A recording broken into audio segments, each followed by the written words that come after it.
Hello, and welcome to our paid search webinar today. I am so happy that everyone could join us today. Today, I have Nikki Kuhlman from Jumpfly, and we're going to be covering essential tools and information in Google Merchant Center next, which is really, really exciting going into Black Friday. Nikki has so much experience. I am constantly learning when it comes to Nikki. And so this is going to be a really deep conversation about this new tool. And again, preparing you for these sales and just how to work a tool that's really new to the market, leveraging Nikki's experience. Also, it goes without saying that we would not be here today without our sponsors, Jumpfly, which is where Nikki is the VP of Search and runs all the feed management side of the business also. We have Ad World Experience and Clever Programmatic. So without further ado, I'm going to go ahead and get started because we have a lot of content to cover today.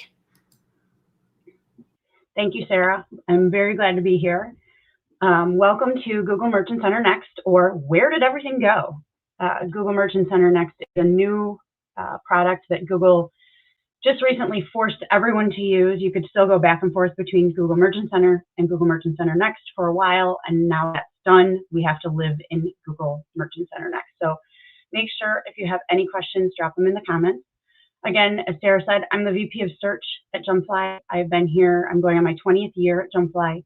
And I also started and run the feed management division. So I am dealing with shopping issues all day long.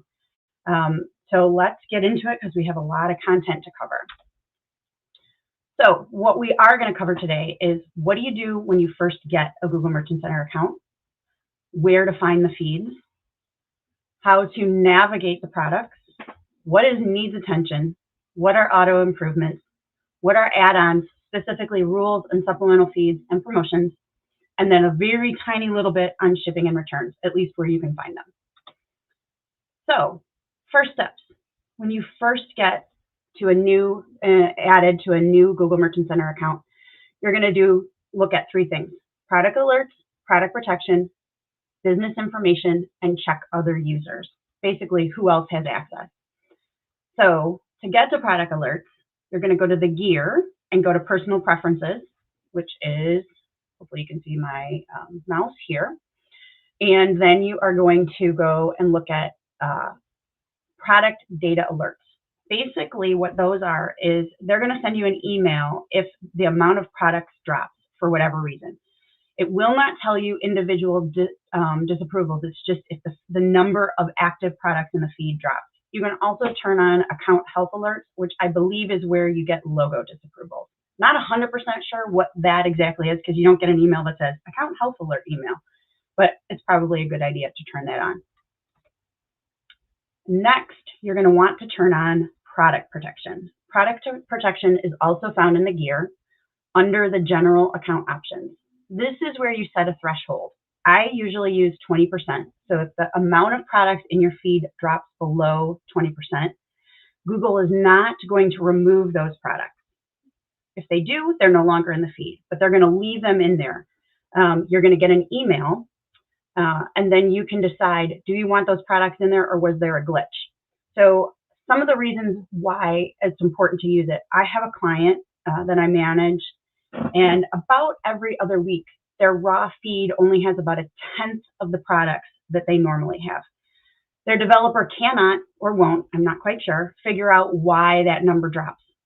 If we did not have product protection on, his feed would drop by about 12,000 SKUs every 2 weeks, which would cause massive problems with our shopping and our Performance Max campaigns. So you do have the ability to go in if you've turned on product protection and there are products you actually meant to remove. Let's say you have seasonal items, those are discontinued, you want them removed from the feed, you can go in, you can remove those products. So that is product protection. And next you're going to want to quickly look at business details, our business info. This is found in the left-hand navigation. So you go to left-hand nav and then it's business info. This is where you're going to go if someone loses the claim to their online store. This is where you get verified and claimed. You also want to make sure you fill out customer service information. You want to make sure you add the logos and colors, because that all works together in the shopping ads. It can show in the knowledge panel for social. So these are all really good places or things to make sure you've updated. And adding if you want to enable buy now on the free listings, that's where you add checkout and you edit the checkout settings and you add the cart URL specifically for that. So this is a good place to definitely double check. And lastly, it pays to check and see who still has access to this account. That's found under the gear and under people and access. Let's say you've taken over from an old agency, or you, for any reason, you could see who still has access and you can remove them. I still have access to a lot of old clients' GMC accounts because they've never removed me. All right, so now let's get into where the feeds went. Where did they go? Used to be so easy to find exactly where the feeds were, what the issues were. You just click in the left-hand nav, you click products and then feeds, but not anymore. So many of those things that were easy to find are gone, but I've got your back. So the first thing, feeds are now under the gear, under data sources. So you go to the gear and you go to data sources. From there, you can see your feed, which is down here. This is also the place where Google will show if they've added products they have scraped from your website. And you are able to disconnect those products. On this particular screen, this client has not let Google add an additional 2,000 or 2,700 products to the site, because we're actually including all the things we actually want to add directly to Google Merchant Center through the feed. So we're controlling what we want in there. There's a bunch of products the client does not want to show on free listings, does not want to show on paid listings. So now in this screenshot, the client does have products that were found on the website and they're willing to show them. So up here is where Google has found 3,100 products. Down here is we're submitting by Google Sheet 144 products. These products are ones we want showing for Google Ads.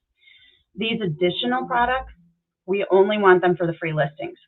So if I was to click, I can see how the data is used, I can see what countries, and I can see that the marketing methods are free listing. If I click the pencil, I could add it to shopping ads if I wanted to. But in this case, these I only want to show on the free listing. So these are ones that I want to show in paid. These are ones I want to show in free listings. Some people will only use this as their data source, and that's fine. But a lot of my clients we do feed management for, because the data that we're getting directly scraped off the site is not in Google's best practices. So we're manipulating the data and making it optimized and then sending it to Google. All right, so now let's try to figure out how to navigate the products, mainly with filter, search, add columns, and download. Those are these little icons that are right here at the top. Now, something that's a bonus in GMC Next is being able to search. That is the little magnifying glass. And you get a list of these different items that you can search on. It's only logic of contains. So I could put saddle in the word title, or I could put a few numbers that I know match to a bunch to product ID, or I could see all of the brand. But I can't say starts with this, or only contains this, or does not contain. That doesn't work with search. Search is just a really quick little way to search. But filter is where you can be more complex. You can pick starts with, contains, does not contain, does not equal. It's exactly that item. You get a much longer list of items that you can filter on, much longer than these that you get from search. One of the ones that they did not include, which really upsets me because I used to use it a lot, is custom labels. Custom labels is not in the filter list. I have sent feedback, which I invite you to do too, to add all of the columns that are possible, but custom labels is not one.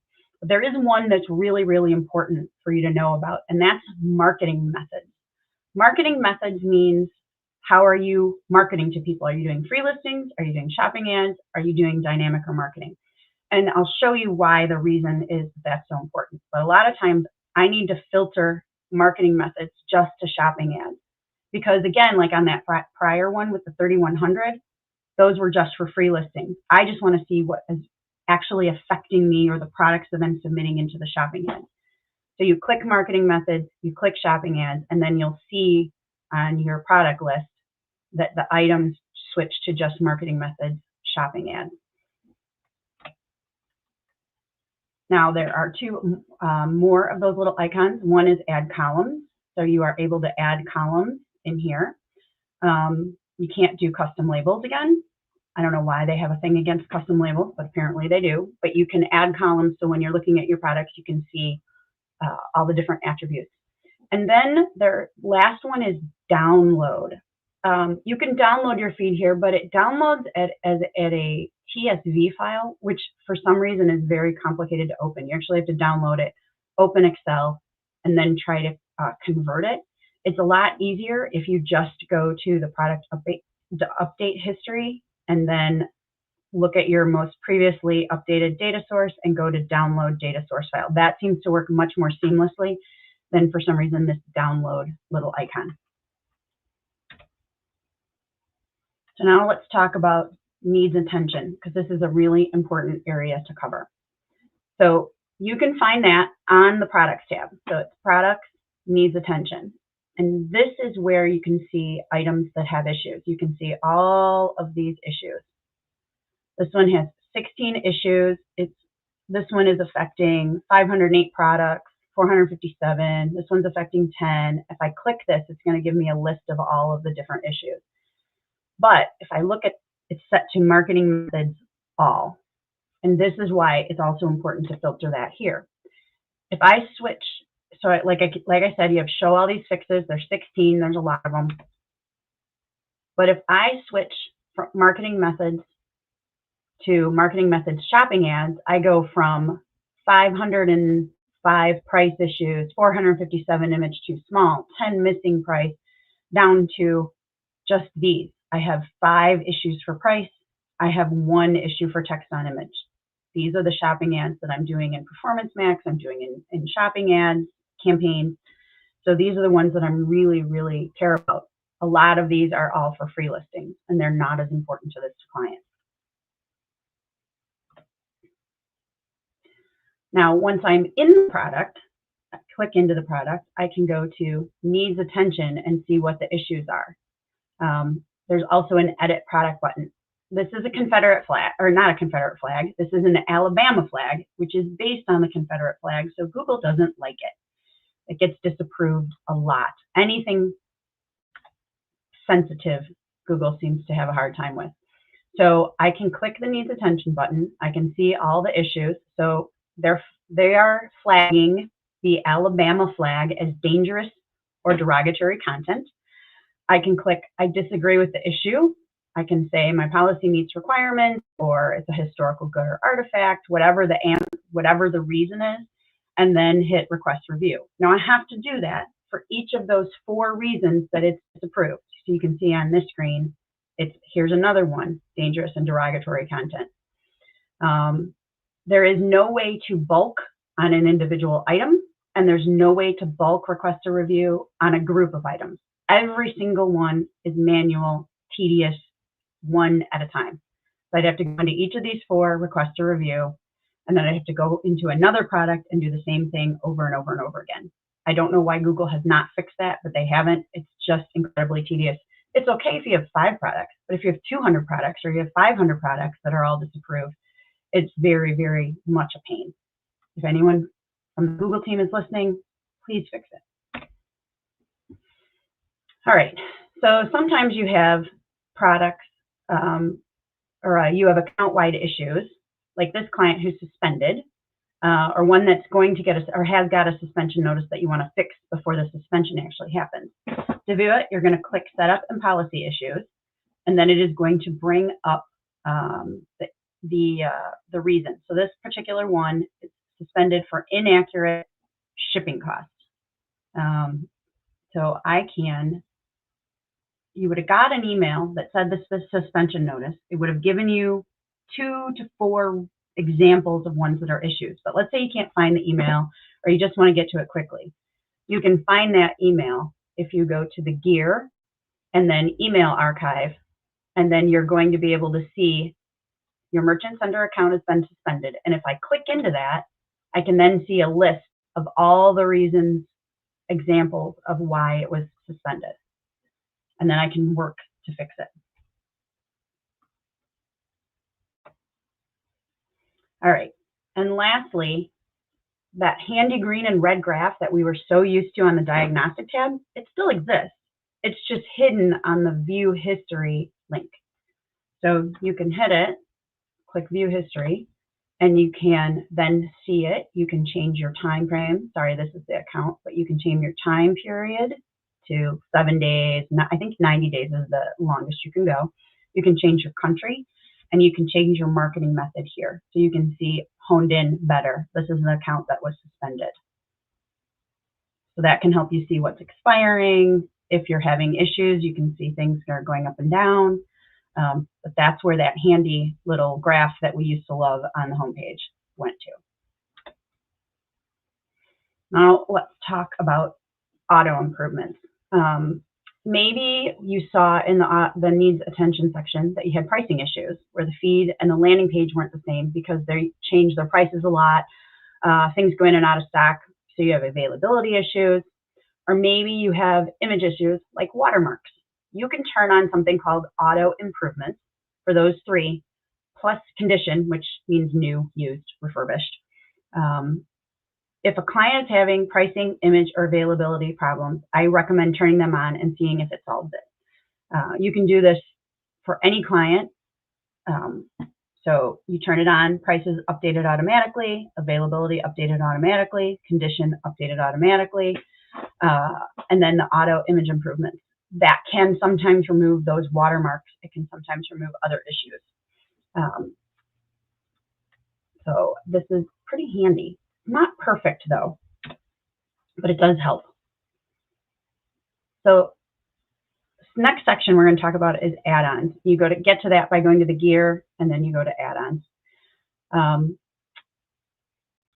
Under that is a whole bunch of things: advanced data source management, promotions, dynamic marketing, Google customer reviews, product ratings, loyalty programs, and a few other things. We're going to go over advanced data source management and promotions. Those are the two we're going to talk about really quickly because those are pretty important. Advanced data source management basically is where rules and supplemental feeds come from.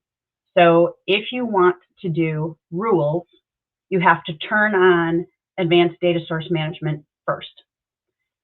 And then you can go and see that your rules, your attribute rules, show up as a tab on next to latest update in your setup. If you don't have advanced data source management add-on added, you will not see that your attribute rules. And that can be really handy. Maybe you want to add promotion IDs to a certain category of products. You can do that through a rule.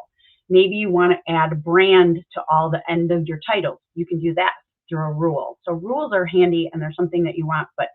And the other thing that happened to a client, they had rules in Google Merchant Center. They got switched over to Google Merchant Center next. They still had their rules. The client decided to turn off the rule that they had. And then an hour later, they decided, that wasn't really a good idea. I want to go back and do it. But guess what was gone? The rule option for your attribute rules was gone. So because they got grandfathered into the rules, they hadn't enabled the advanced data source management add-on. And I would like to thank people on Twitter who helped me figure that out. So even if you were grandfathered in with rules, if you remove them, you have to still go to add-ons, turn on advanced data source management, and then your attribute rules tab will show up again. The other thing that advanced data source management does is it adds the ability to do supplemental feeds. Same thing, if you don't have advanced data source management add-on added on, you will not see the supplemental feeds or supplemental sources tab under your data sources. That tab will be gone. So under product sources, supplemental sources, it won't be there. That's where you can do a merge file. Let's say you have to overwrite a whole bunch of things, like maybe you're adding GTINs because the client doesn't have them, they have no way or won't add them directly into their catalog on their website. Maybe you want to massage the titles and make them better. You can do that with a Google Sheet, which is a really easy way to do it. You basically just match on the ID of the product. So supplemental sources like a merge file from Google Sheets can be really, really handy to add something. I just had a client that wanted to remove a bunch of things from their feed, and they couldn't get to doing it on their catalog end, so we used a supplemental feed to remove those. Now, promotions are another add-on going into Black Friday. If you aren't doing promotions already, this is the time to do it. It's found under the left-hand navigation under the marketing section. Google can automatically add promotions that are found on your site unless you turn it off. But we've been having issues where, for some reason, and I think it's something from Shopify, Google's adding promotions that don't actually run anymore or don't apply. I'm not sure. So we pretty much turn off letting Google automatically add promotions. We haven't found that it's very reliable yet. Maybe that'll come down the road. But if you have a client who offers a promotion like free shipping over a certain amount or a discount, which can be with or without code as long as it's done at checkout, not to the actual product when you land on the page itself, you can add a promotion that can show on the shopping ads. You have to have a code for free shipping. Free shipping is not something that they allow without an actual promo code, so you have to have that. Because you can do free shipping directly in Google Merchant Center under shipping, if that's the case. And let's see, promotions, that could be a whole training on its own. And so can shipping and returns. Shipping and returns is one of the most complicated, pain in the butt things in Google, followed by taxes. Shipping and returns really is complicated, and that is found under the left-hand navigation, shipping and returns. If you have anything, if you're using carrier-based and you have anything over 150 pounds, it's going to get disapproved because FedEx and UPS do not allow for shipping over 150 pounds, which means you have to figure out rate tables. I will say Google Merchant Center Next is much, much easier than Google Merchant Center was for setting up shipping and returns. They have improved that, and I appreciate it. The most important thing to remember for shipping is as long as your feed has a higher or the same amount of shipping cost as your website, your items won't get disapproved. If your feed shows a price that's even a few pennies lower than what Google or what your website says, your items are going to get disapproved. Shipping is just really complicated. One of the big things that trips people up is they forget to check. Let's say they have a state of, I can't think of what one is. Pretend Illinois charges tax on their shipping. Don't quote me on that because I can't remember, but I'm in Illinois, so I'm going to use Illinois as an example. If Illinois charges tax on their shipping and you don't have that checked, your prices, if you're using carrier-based, are going to be wrong. You have to make sure that you've set those the shipping costs, the taxes on shipping costs. Otherwise, it'll mess you up. So that is, again, I could do a whole 30 minutes, 40 minutes just on shipping and returns, setting up different rate tables, how complicated it is, but that's where you can find it and see where the answers are. So I really went through that fast. I'm so sorry. Hopefully you guys have questions. Awesome. Thank you so much. That was really, really helpful. And like I mentioned, I think especially going into Black Friday. So the big question that I have is I wanted to talk a little bit more about feed quality. Yes. And I know you can't be really specific, but I wanted to talk about like just some things that you've encountered, and then how you're going through that, especially when, you know, uptime is super important this time of year. Yeah, I think feed quality is something that, it's one of the reasons why I started the feed management division at Jumpfly, is because so many clients, they're just, the data in there was just not good enough to really give Google the right signal. They didn't have brand, or if they're doing apparel, size, color, gender in their title, making sure that you have more than 3 or more levels to your product types. That one's huge. Google used to not care about product types. Product types were used by the people who were managing the campaigns, and Google relied on the Google product category. Well, that's not the case anymore. They look at your product type. They recommend 5 levels of a product type, meaning, say you sell clothes. So you have clothes as your first level. You have tops as your second level. You have shirts as your third level. You have short sleeve shirts as your fourth level. And then you could do crew neck versus V-neck as your 5th level. That is a much better signal to Google than just shirts. Yeah. So Google, they look at that product type to help figure out when they should show things. And we see most of the time data coming from a website just has 1 or maybe 2 levels. So one of the things we do is add those other levels to them. And then we use custom labels to segment those smaller chunks so we can do better segmenting.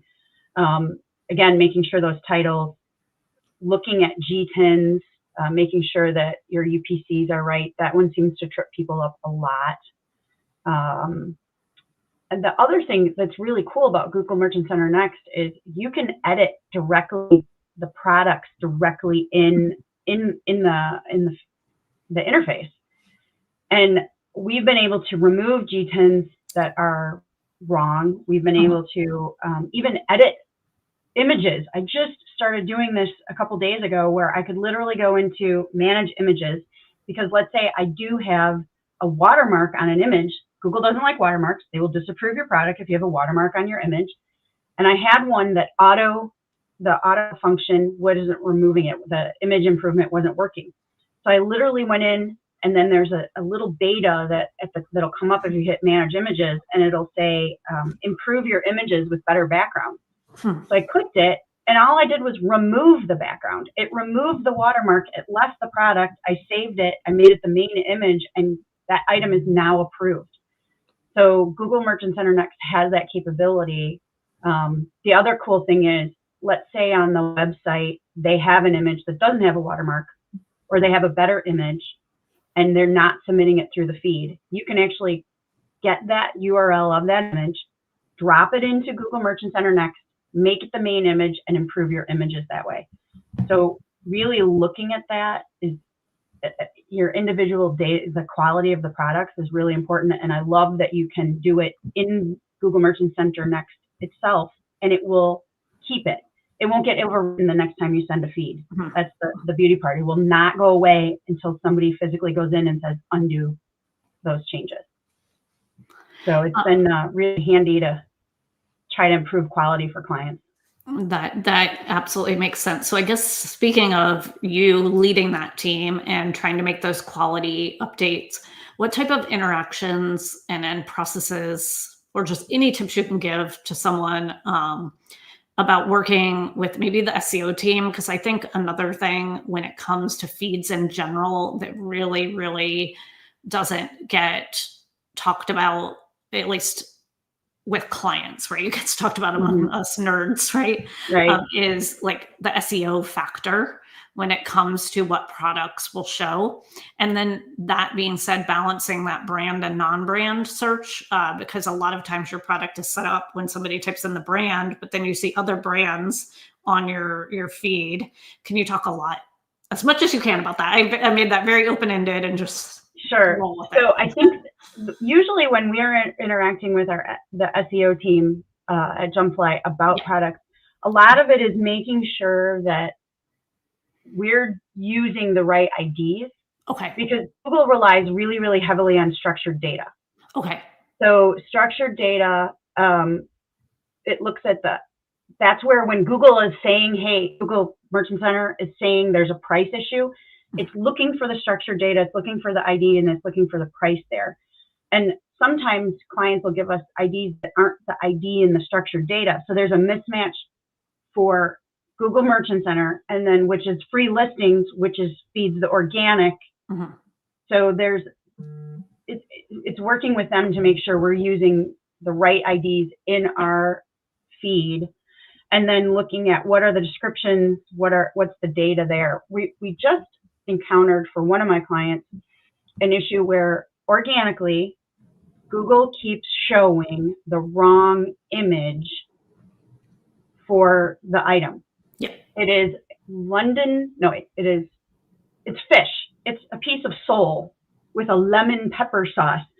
And it likes to show a pumpkin roll image. It's a gourmet food company. Yeah. And that's an organic issue. And so they're working with them on that. But from the feed standpoint, everything's perfect. Even the structured data is correct. So there is free listings do matter. Mm-hmm. And it uses that same database. It uses the exact same database, but making sure that data is all clean impacts the SEO for the free listings as well. Yeah, no, that's a really valid point. And I think that's worth calling out with the free listings, because I don't know if this happens to you. I mean, you said you manage, you're responsible for like 80 some, so the knowledge that you have here is huge. Sometimes clients will decide we don't want to run paid for this particular product line at this time, right. But that doesn't mean you remove it from the merchant center. Right. You need to leave it for the free listings. Yeah, so that's why like that one screen that I showed, the 3100, those are all free listings. That's all cake for them. Yeah. It brings people to the website. It's all, but they don't, their core is one thing. These are like add-on things. So they want to pay money. They don't want to compete on those other ones, but they don't mind if somebody will come in on the free. And I think that does matter. So I don't totally ignore the free listings, because I do know it matters to my client, but where I'm really going to spend the bulk of my time making things better is for the paid ones. And so kind of speaking, this is going to kind of go back to the ability to update products directly in the merchant center and things like that. And you mentioned one of your use cases, like a G10 that's wrong. Mm-hmm. How do you manage that sync between your clients? So like a lot of times I know certain, like Shopify has certain connectors, versus when I was managing my clients, I just used the good old fashioned Google, Google Sheet into there. And then I could obviously update directly in the merchant center. Right. But I had to be very, very conscious of not making a change directly to a listing and then having my sheet, what's your workflow there? And is there any recommendation and process behind that? Most of the time, I don't want to make a change directly in Google Merchant Center Next. Okay. I want the actual data source to be updated. Yeah. So there's been a couple times when the client is sending me wrong GTINs. Mm-hmm. So my short-term fix is remove it. And then I'm going to flag the client and say, hey, I'm getting Google flagging me on these GTINs, these UPC codes. Can you give me the right ones? And if they come back and say, well, no, and the one you have is wrong, but I say, update it in your catalog. Gotcha. That's the main thing. Images is a lot harder. I'm not going to have the client update the images in their catalog, because most of the time they want the watermarks or whatever. But if it's GTINs, price, if for some reason we're getting the wrong price, I'm going to have to talk to them about, especially if we're not doing the feed management. Usually that's something we solve really easily with our feed management tool. But if they're doing the feed management, we go back to them and say, this is something you really need to fix. We can do a short-term Band-Aid, but you really need to fix it at the source. That's the best possible way, because then there's no issues with errors, or like you said, I think I changed it here, but I forgot to change it here. Yes. Never have that issue. Yeah. So, and I also want to do things with rules, like the rules in Google Merchant Center Next, or rules in our feed management tool. So it's using logic to make bulk changes. Yes. Yes. I don't want to spend my time onesie-twosie changing things. I want to try to use a rule that adds brand to the end of every title. Yes. Or adds the product type, or does a promotional ID based on a category or something like that. No, that absolutely makes sense. So then I guess kind of taking that question a little bit deeper there, when it comes to sale execution, and when I say that, I mean the actual execution of the sale, based on what you know about how Google in Merchant Center if you run the sale, so like, for example, if I did 40% off all my products, run that through Merchant Center, I actually get that little sale badge. Yes. But sometimes clients like the idea of using a discount code in the cart. I usually say it's better to run it through that discount, so you get it through your feed. What stance do you take on things like that? I agree that it's better to show the sale price in the feed, because you don't want people to have to do math. Right. Like, they could see a promo code that says save 40%, but it's much better for them to see, here's the price, and they don't have to do the math. So I would much rather have the sale be, the item in the feed has the sale price versus a discount code. Exactly. I know clients sometimes say, well, I want to do the discount code because I want to track how many people use it. Yeah. But if your conversion rate is higher because your price shows is lower, especially when you're competing against somebody else, that to me is more important than knowing 27 people use this discount code. Yeah. So I agree with you on show the price, get the little annotation that says 40% off or sale or whatever, and go from there as opposed to doing the promo code. Yeah, no, that absolutely. Yeah, I would agree. And I when I try to make recommendation decks to clients, I always say that. So it's good to have that validated, since you have, just like I said, so much experience doing this. What about something we didn't talk about as much? And it's something that I feel like is a bit of a buzzword, but like AI and all of this. What's your thought there? Yeah. So I like the AI to remove a background. Yep.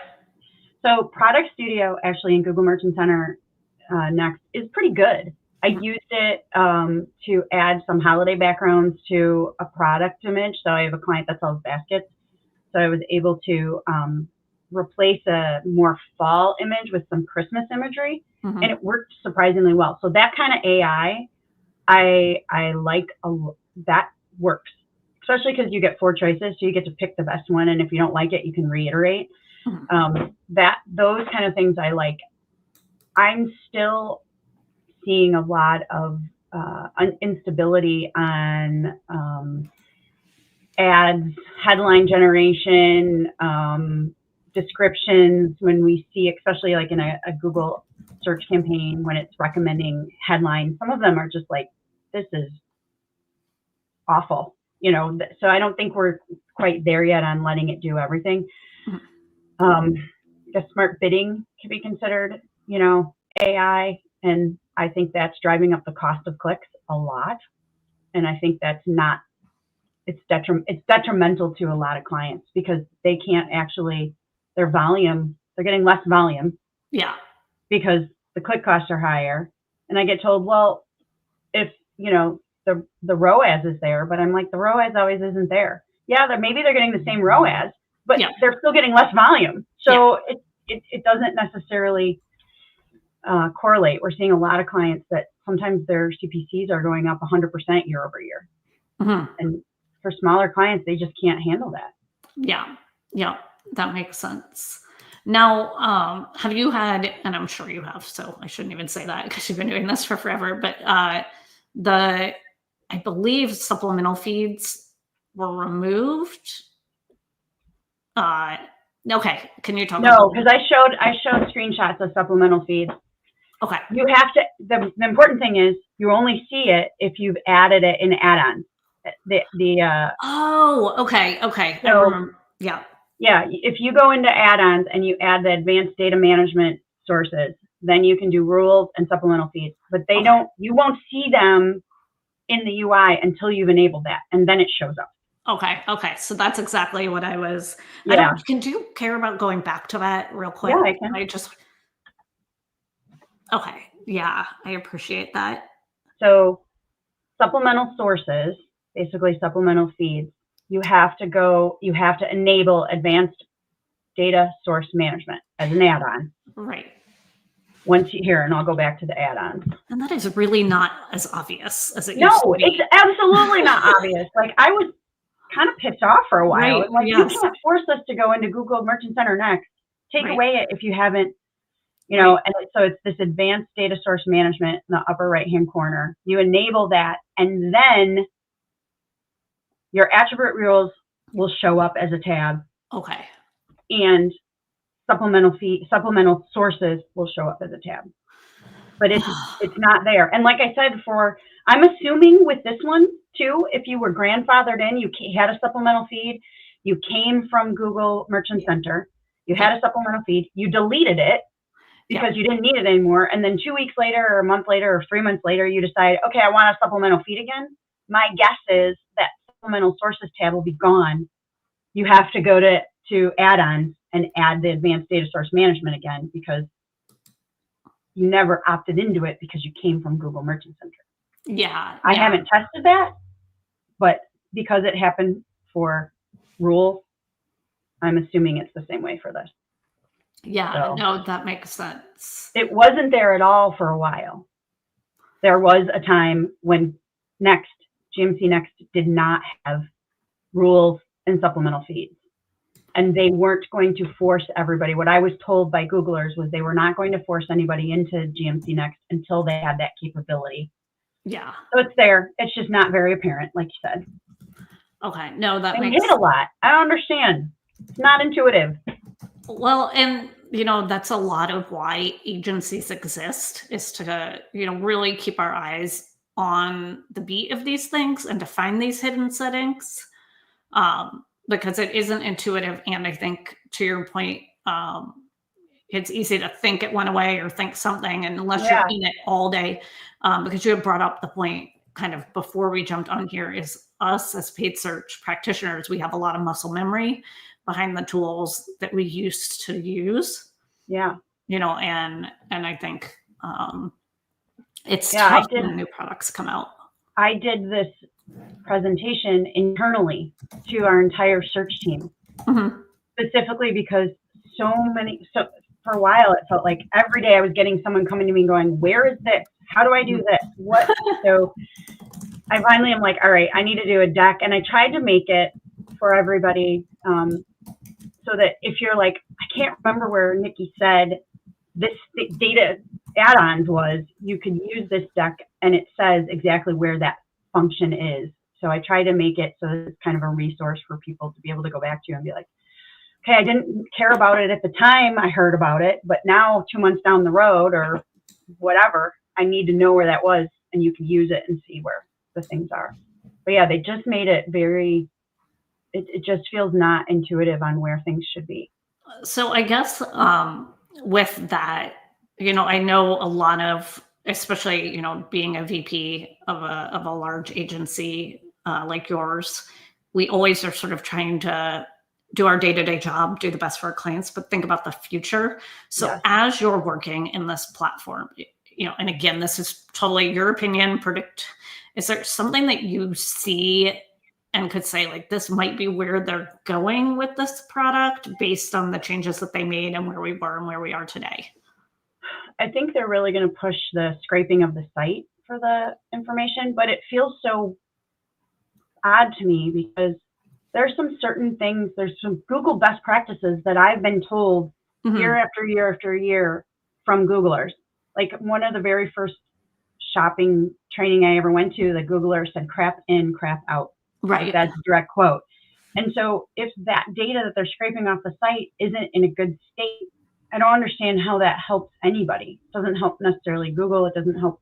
Sure, it's easier to get the product into the feed, but that doesn't mean they're in a really good state. That gourmet food company that I was talking about, we have to we actually have a Google sheet, so we have a supplemental feed where the client has rewritten every single title. Okay. Specifically because the products on their website have a very British favorites. Well, right. What is a British favorite? Right, of course. So that works great for them on their website because they're also a cataloger. And that's what it is in the catalog. But it is not a good signal to Google about what British favorites are. Right. So we've had to rewrite every single headline using a supplemental feed to include what it is, how many people it feeds, is it an appetizer, is it an entree, is it? Yeah. And so you can't hopefully Google doesn't take away the ability to still submit feeds, on your own. Right. So the other thing I noticed, Google has made a change in the shopping tab. So I'm talking about, you do a search on Google, Yeah. you land on all, and then next to it is the shopping. That has, this week, really made a huge change. And as far as I can tell, all the results on that are literally, they're all free. Yeah. Yeah. I couldn't find any paid on that shopping tab. And the groupings are really weird. And so I have a client that sells like the name tags. You can get like engraved with logos and names on it. And when we first did it on Monday, it was like reusable and disposable. And it's not how people don't search that way, not predominantly. They search custom or metal or plastic. And so as of yesterday, that's how the groupings changed. So Google's doing some really crazy things. I don't know if they're crazy, but they've made some pretty significant changes on that shopping tab. So that's interesting. When you said that, I just did it myself. And again, keeping in mind I'm on desktop, and I feel like you notice changes on desktop differently than you do on mobile. And I'll admit, I'm a big mobile searcher. But I just did that, and you're absolutely correct. So sponsored is all up front, and then just on my front page on all, I then have style picks for you, and then it goes into like not even paid search listings. It goes into just organic. And then when I go on the shopping tab, it used to be all paid. You're absolutely right. And it's all categorized. And then I have more categories. I accidentally stopped sharing. Can you share my screen and I can show? Yes, I would love that. Sorry. That's so interesting. So now it's showing as plastic, metal. Now there's your reusable, and it used to start with reusable and then disposable. And the items that they've been showing in here, and this is the exact same search every time, this name badges, it keeps changing. Like this, it's just really, really interesting. And when you first went in, did it give you the message, welcome to the new Google Shopping? Yep. Yeah. And also, did you notice the sidebar with the on sale, get it fast, use small business? Yeah, they've moved this up. It used to be, I can't remember if it was price was much higher. So it's definitely, they're really playing it. Then you got all these filters up here. Yep, I noticed that too. So they've made some significant changes. And again, every single one of these, because I was doing some testing, they all have this SRL ID on them, which is for the free listings. It's how Google, instead of doing the GCL ID, they do this, I think it's SRL. I might be transposing the R and the L ID. And that's for the free listings. And all of these are free. I mean, it really, again, we've been doing this for a while. Do you remember when they had the buy now, or they at least talked about it? It was a buy now on Google. They still have it, and you can add your checkout, your cart URL in Google Merchant Center, so that you could theoretically still do that. Okay. So they do have it now. I haven't seen it because I haven't been paying attention, honestly. That's the other thing. If you click on any one of these, it doesn't take you to the page anymore. Wow. It takes you to this sidebar. Then you have to say visit site. And it's things like this, and I'm really glad we're walking through this, because I want to bring this to like an advertiser perspective, because I don't, I've worked with a lot of very, very large advertisers, and, like it or not, that advertiser absolutely cares about the ROAS. They absolutely care about like those performance metrics.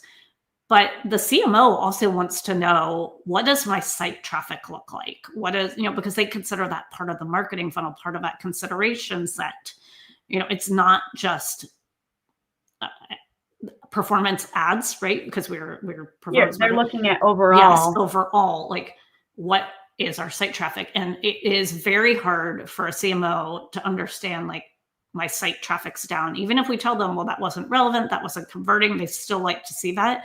And a lot of them even have full-time roles of traffic managers, right, for their website.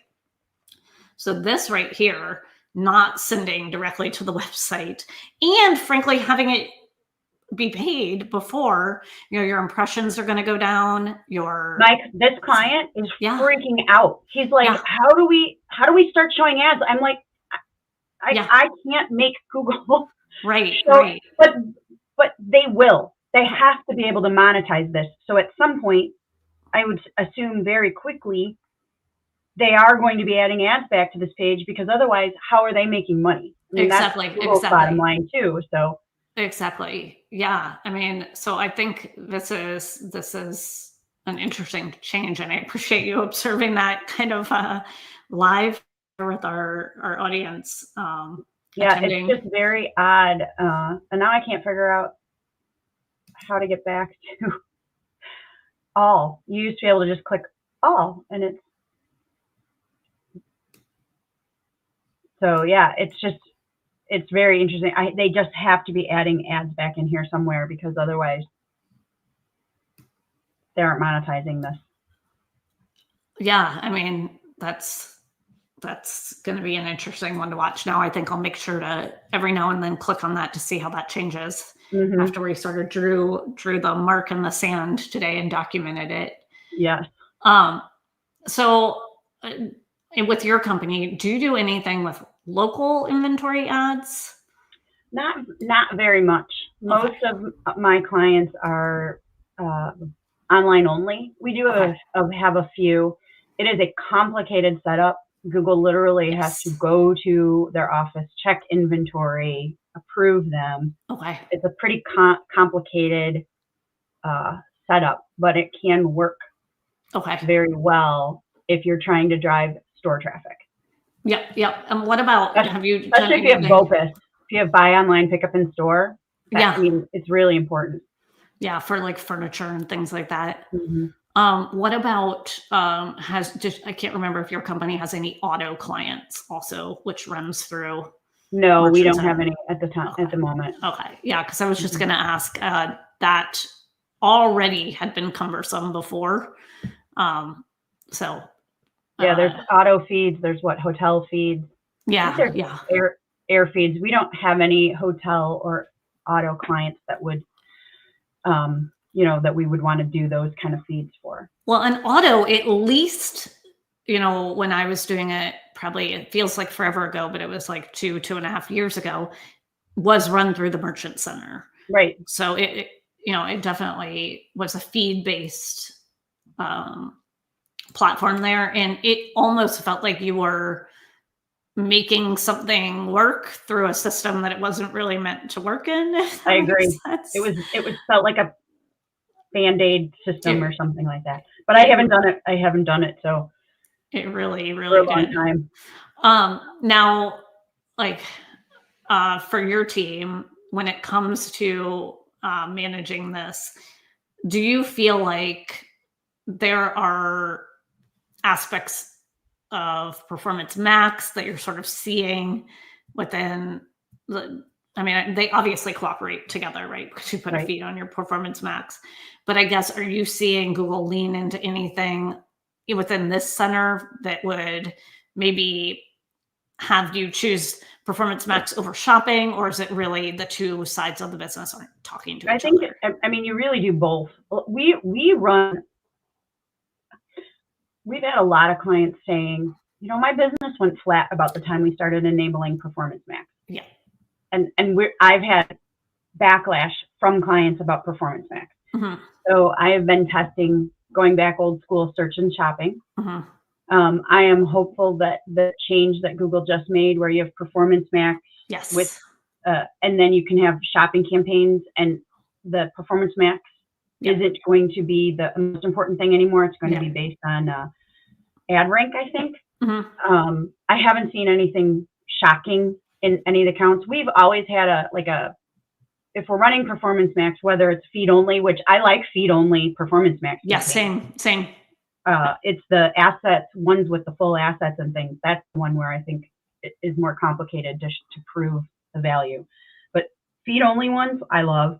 But we as an agency always tend to have a catch-all shopping campaign just Yep. to be on the safe side, especially if we're segmenting our Performance Max campaigns. And